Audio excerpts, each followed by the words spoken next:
the stories featured on Fruity Cheats come directly from our subscribers and are crafted by us, inspired by true experiences we've lived through or witnessed. We share new stories every single day for your entertainment, and we hope you enjoy them. Thank you for being here. I never pictured myself as the kind of man who'd be caught up in a story like this. I always believed in building a life, not tearing one apart.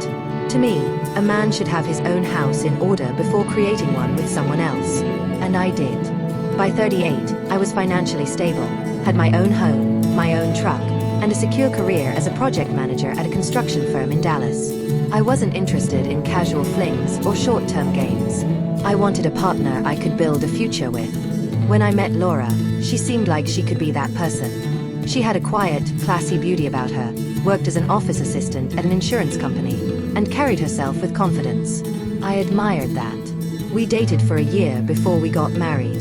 The first couple of years were good. Not flawless, but steady.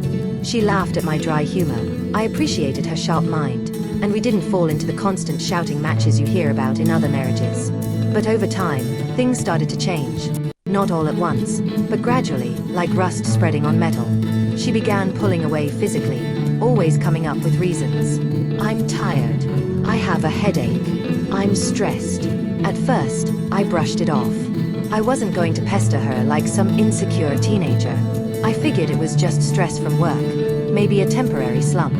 But the slump never ended. Months turned into years where I had to initiate most of our intimacy, only to be rejected more often than not. And when it did happen, it felt cold, mechanical, like she was just crossing something off a list. Respect has always meant more to me than anything else. You can love someone, but without respect, the whole foundation crumbles. Over time, I stopped feeling like a husband and started feeling more like a roommate, one who paid the bills.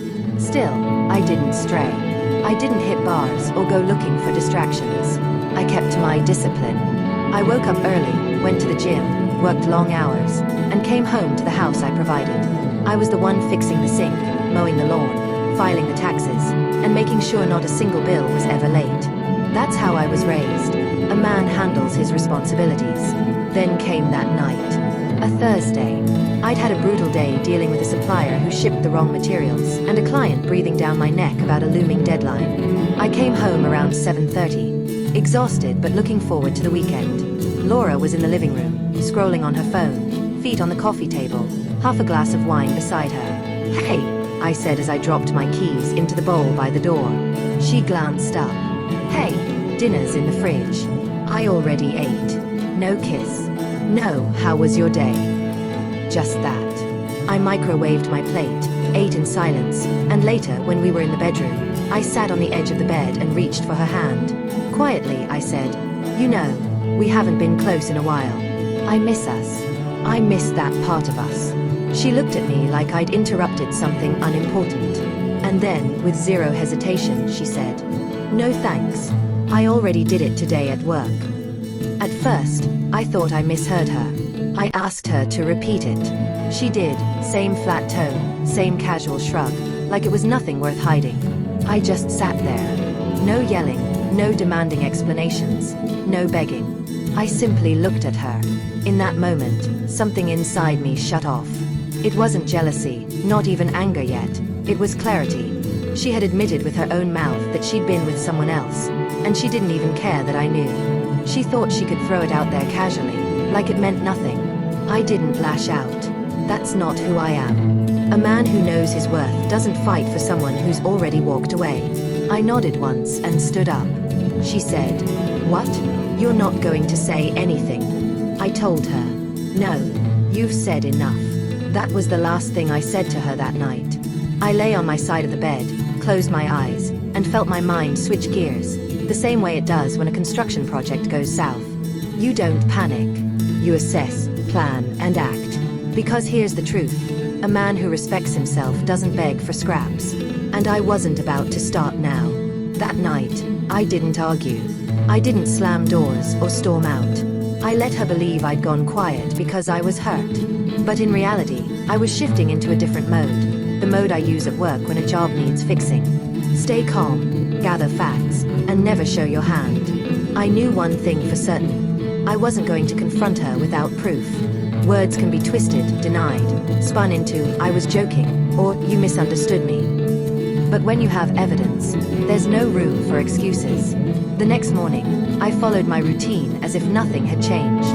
I got up early, went to the gym, and headed to work. A predictable man is an underestimated man, and I intended to use that to my advantage. She'd never suspect that I was already planning my exit. On the way to work, I called my buddy Chris, who owns a small private security company.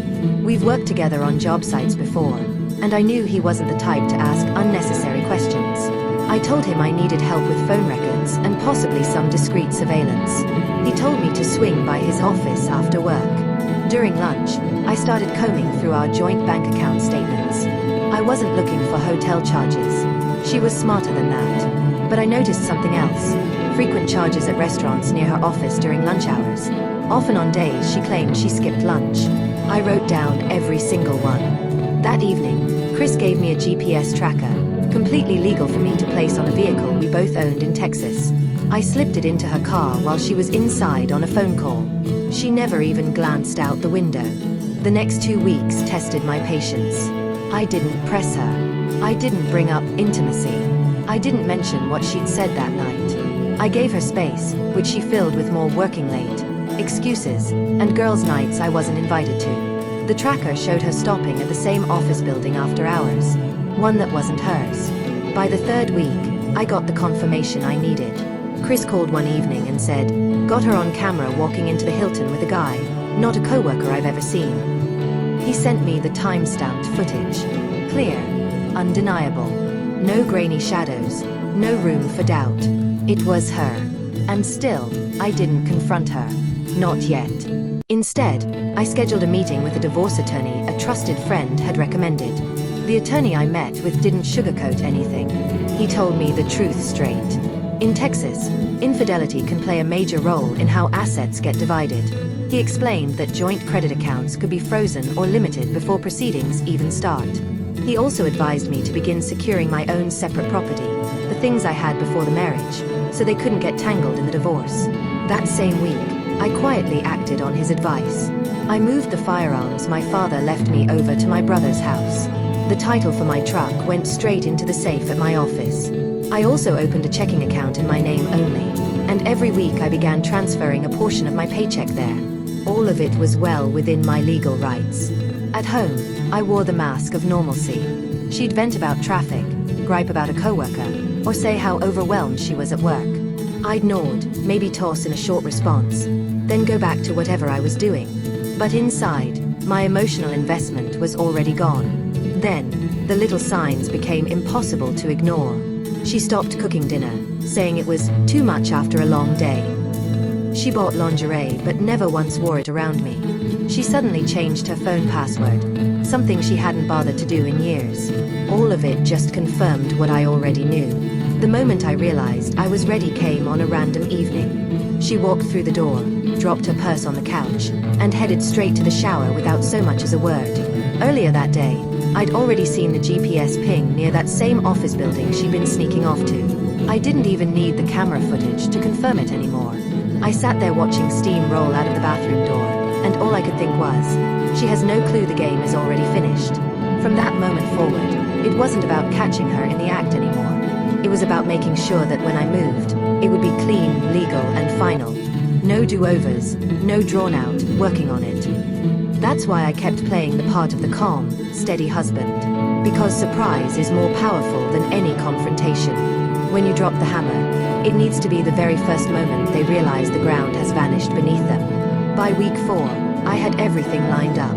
Video evidence of her with another man. GPS logs showing her repeated trips to his location. Financial records of suspicious spending.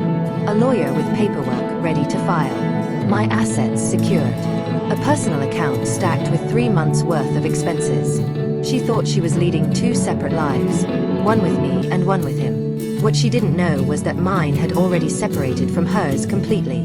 I was living only for myself now, and I wasn't going to breathe a word until the exact moment it would cut deepest. At that point, all I needed was timing. Too early, and she'd have a chance to spin stories, shed tears, and manipulate sympathy. Too late, and it might look like I tolerated the disrespect. I wanted the strike to be sharp and final, leaving no cracks for her to crawl back through. The chance came on a Monday morning. Laura was getting dressed for work, rushing around, muttering about how busy her week was going to be. I already knew her real plans for lunch. The GPS tracker had shown the same pattern over and over. Meanwhile, my lawyer had everything prepared. Divorce petition citing adultery, a full list of my separate property, and a request for a disproportionate division of marital assets on grounds of fault. In Texas, that's fully legal when cheating is involved. All it required was my signature.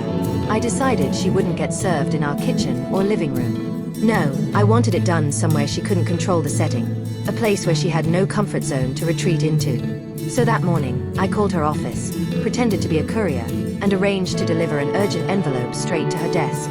Inside that envelope were the divorce papers, along with neatly organized GPS logs, credit card statements, and photos of her walking into that Hilton. Before leaving the house, I walked through one last quiet time. Everything that was mine before the marriage was already gone. My wardrobe there was stripped down to the basics. The safe was empty. Even the framed photo of my late father from the living room had already been moved to my brother's. I hadn't left obvious holes, just enough that, when she eventually noticed, she'd see the whole picture clearly. On my way to her office, I stopped by the bank and shut down the joint checking account, moving my half into my personal one. The joint credit card had already been frozen the week before. Every move was legal, every step reviewed by my lawyer. At her building, I signed in at the front desk as a courier, exactly like I'd said on the phone. The receptionist called her down, and I waited in the lobby with the envelope in hand. She walked out a minute later wearing that fitted blazer I'd given her for Christmas. She looked surprised, half smiling. "What are you doing here?" she asked. I handed her the envelope. "This is for you." She frowned, tore it open, and started to read. I didn't wait for her reaction. I turned, walked out through the glass doors, and never looked back. By the time I reached my truck, my phone was buzzing non-stop. First a call, then another, then texts. "What is this? We need to talk. You can't just do this without warning." I ignored every one of them. I didn't block her either. Silence was the point. That night, I checked into a hotel near my office. I knew she'd go home, start opening drawers, and realize what was missing. She'd see the frozen accounts, the declined card, the absence of my belongings. She'd call friends to plead her case, but I'd already gotten there first. Before I left the hotel, I sent a short, factual email to her parents, my family, and our closest friends. "Laura and I are separating. This was my decision after discovering her infidelity. I have documented proof. Please respect my privacy during this process. No drama. No insults. Just facts." By the next day, my lawyer told me she'd already retained an attorney of her own. The tone of their questions made it obvious. She was rattled. The evidence gave her no room to play victim. The law was on my side, and she knew it. In the weeks that followed, I stayed disciplined. No direct contact outside the lawyers.